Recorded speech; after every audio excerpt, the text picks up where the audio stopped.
প্রতিদিনের মতোই খাওয়া দাওয়া সেরে সুজয় রওনা দিল স্কুলের পথে। 4 বছর ধরে মায়ের কাছে বায়না করেও এখনো অব্দি একটা সাইকেল পায়নি সুজয়, তাই যথারীতি হেঁটেই স্কুলে যেতে হয়। ওর বয়স এখন 17, হাইট 5 ফুট 4 ইঞ্চির কাছাকাছি, বেশ হেলদি চেহারা, তাই ওর মা বাবা সবাই ওকে গোল্লু বলেই ডাকে। স্কুলে প্রেয়ার শুরু হওয়ার কিছুক্ষণ আগে সুজয় স্কুলে ঢোকে। ও এখন 11-এ পড়ছে, তাও আবার সায়েন্স নিয়ে। এক প্রকার মায়ের কথায় জোর করেই পড়ছে, কিন্তু স্যারেদের কাছে বকা খাওয়া ওর প্রতিদিনের কাজ। অঙ্ক, ফিজিক্স, কেমিস্ট্রি কিছুই ঠিকঠাক মাথায় ঢোকে না সুজয়ের।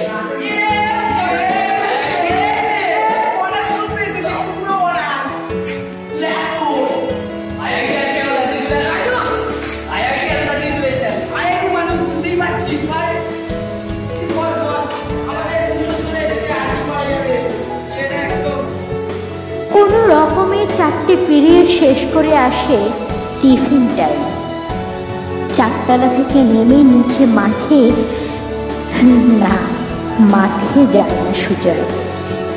চেহারার জন্য সব সময় তাকে কথা শুনতে হয় মোটা মোটা বলে খ্যাপায় সবাই। এত বেগুনের মাঝেও একটা গুণের কথাও বলে রাখা ভালো, সুজয় ভালো গিটার বাজাতে পারে। ও স্বপ্ন দেখে একদিন খুব বড় গিটারিস্ট হবে, একটা বড় ব্যান্ড বানাবে, কিন্তু ওর বাড়ির লোক ওকে সমর্থন করে না। ওর বাবা চায় ও ডাক্তার হোক, ইঞ্জিনিয়ার হোক। সুজয়ের বাবা চায় ছেলের সুরক্ষিত ভবিষ্যৎ। ঠিক পরের দিন স্কুলের স্যারের কাছে ভীষণ বকা খেল Sujoy. Good morning, students. Sit down. Thank you, sir. আজকে তোমাদের শীত ঘর্ষণ শিক্ষা করে নিয়ে আলোচনা।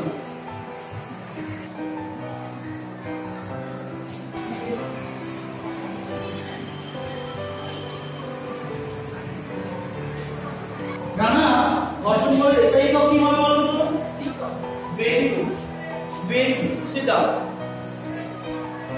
সুজয়, তুমি বলো ঘর্ষণ গুণকে কোনো একক আছে কি?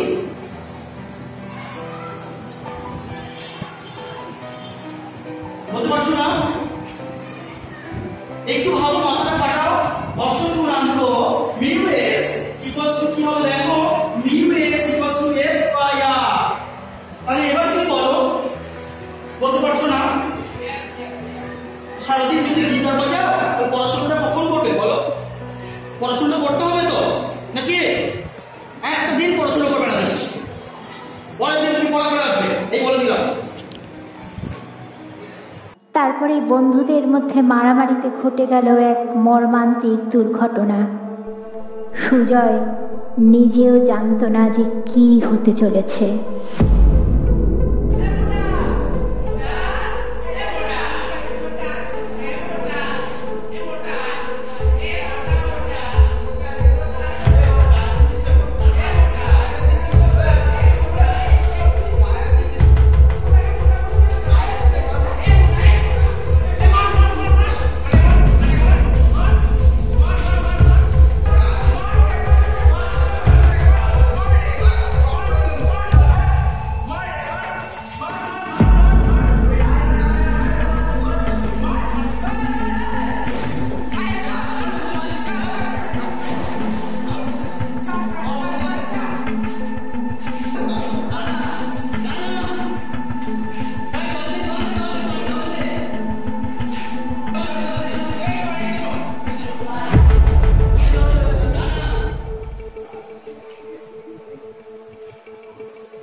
স্যারের কাছে কমপ্লেনের কথা শুনে ভয় পেয়ে যায় সুজয়।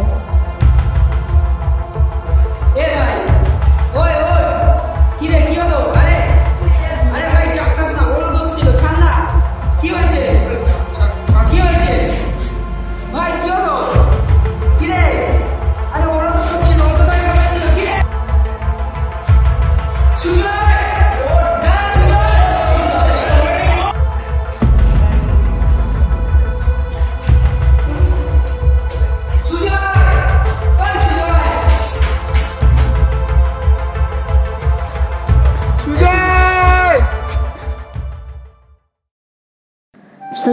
করল সুজয়।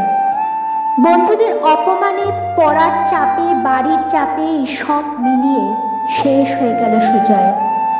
ভালো গিটারিস্ট হতে চেয়েছিল, হতে পারল না। নোটবুকের চাপে শেষ হয়ে গেল সুজয়। এইভাবেই শেষ হয়ে যায় হাজারো সুজয়ের জীবন।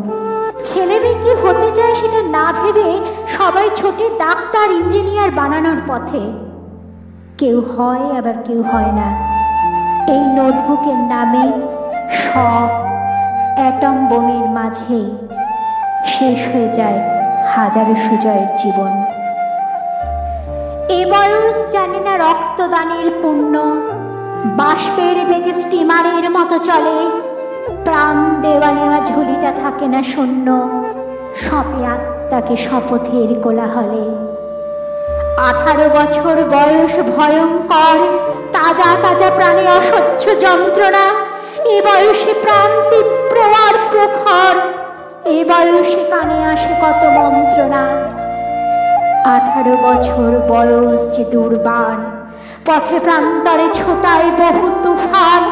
দুর্যোগে হাল ঠিক মতো রাখা ভার, ক্ষত বিক্ষত হয় সহস্র প্রাণ।